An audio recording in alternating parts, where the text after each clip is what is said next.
এবার নজর রাখবো যে খবরের দিকে। পুলিশের গাড়ির ধাক্কায় মৃত্যু। টিটাগড়ে পুলিশের গাড়ির ধাক্কায় মৃত্যুর অভিযোগ। মৃত্যু হয়েছে এক 18 বছরের যুবকের। তার নাম জানা গেছে সুজয় হেরা। পুলিশের গাড়ির ধাক্কায় মৃত্যুর অভিযোগ। টিটাগড়ে পুলিশের গাড়ির ধাক্কায় মৃত্যু 18 বছরের যুবক সুজয় হেরা।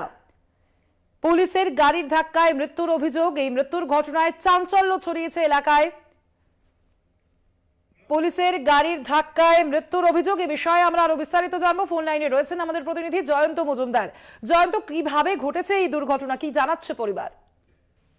দেখো, সেই ব্যক্তি, সেই যুবক 18 বছর বয়স, তার সুজল হেলা তার নাম, 23 নম্বর ওয়ার্ডের বাসিন্দা তিনি, টিটাগড় পৌরসভা। সেই যুবক যখন টিটাগড় ঠিক থানার সামনে দিয়ে তার যে স্কুটি, সেই স্কুটি, তার যে বাইক, সেটাকে যখন টার্ন করছিল, টার্ন করিয়ে যাচ্ছিল ব্যারাকপুর অভিমুখের দিকে, ঠিক পেছন প্রান্ত থেকে আসে পুলিশের একটি প্রিজম ভ্যান এবং তারপর তার সাথে সংঘর্ষ হয় এবং সেই সংঘর্ষের জেরে কিন্তু তিনি রাস্তায় লুটিয়ে পড়েন, তার জখম হয় এবং তারপরে তাকে সেখান থেকে স্থানীয়রা নিয়ে যায় সাগর দত্ত মেডিকেল কলেজ এবং হাসপাতালে এবং সেখানেই তাকে কিন্তু চিকিৎসকেরা মৃত বলে ঘোষণা করেন। তারপরে প্রিজম ভ্যানের সজোরে ধাক্কায় যে তার মৃত্যু হলো, তিনি পরিবারের 3 ছেলে, তার মধ্যে সব থেকে ছোট হচ্ছে এই সুজল, এবং সেই পরিপ্রেক্ষিতে কিন্তু পরিবারের লোকেরা যথেষ্টই হতাশাগ্রস্ত হয়েছে, কান্নার একটা কলরোল তৈরি হয়েছে।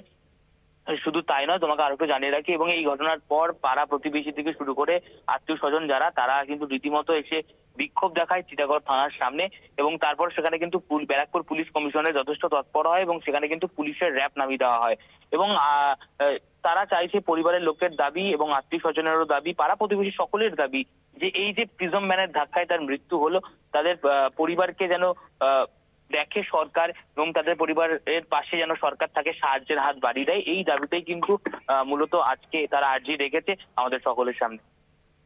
যত এই বিষয়ে পুলিশের পক্ষ থেকে কোনো প্রতিক্রিয়া পাওয়া গিয়েছে? দেখো, পুলিশের এখনো পর্যন্ত পুলিশের পক্ষ থেকে সেই অর্থে কোনো প্রতিক্রিয়া পাওয়া যায়নি। ব্যারাকপুর পুলিশ কমিশনারের যিনি নগরপাল রয়েছেন, তিনি গোটা ঘটনার বিষয়টিকে খতিয়ে দেখছেন যে কিভাবে হলো, কি পরিপ্রেক্ষিতে এই গোটা ঘটনার বিষয়টি ঘটলো এবং দোষীরা তো অবশ্যই সাজা পাবে, এমনটাই কিন্তু আশ্বাস দিচ্ছেন। এটাই কিন্তু সূত্র মারফিক খবর আমাদের কাছে উঠে আসছে। একেবারেই জয়ন্ত, অর্থাৎ এই ঘটনায় খতিয়ে দেখছে ব্যারাকপুর পুলিশ কমিশনারেট। ধন্যবাদ তোমাকে জয়ন্ত।